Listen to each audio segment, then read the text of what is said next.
2018 லாஸ்ட்டுங்க. Pulsar 150 engine பக்கா கண்டிஷனில் இருக்குங்க. டயர் ரெண்டுமே நல்லா இருக்குது. பேட்டரி புதுசுங்க. ரொம்ப நல்ல வண்டி, பக்கா கண்டிஷனில் இருக்குது. ரெண்டு மிரர் புதுசு போட்டு கொடுத்துருவாங்க. 2018 லாஸ்ட்டுங்க. ரெண்டாவது ஓனர் பேரில் இருக்குது. இன்ஜின் சூப்பர் கண்டிஷனில் இருக்குது. இன்ஜின் பக்காவாக இருக்குது. வாங்க ஸ்டார்ட் பண்ணி காமிக்கிறேன்.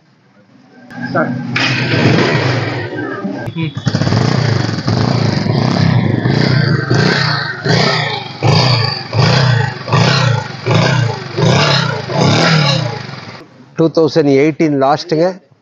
வண்டி வந்து இன்ஜின் சூப்பராக இருக்குது. இன்ஜின் 2022-23 மாடல் மாதிரி இருக்கும். கார்பரேட்டர் டைப்பு BS4ங்க. நல்ல வண்டி. வெறும் 50,000 ரூபாய்க்கு கிடைக்குங்க. இன்ஜின் 100% இன்ஜினுங்க. ரொம்ப நல்ல வண்டி. வாங்கினா எந்த செலவும் இல்லை. லைக் பண்ணுங்க. வெறும்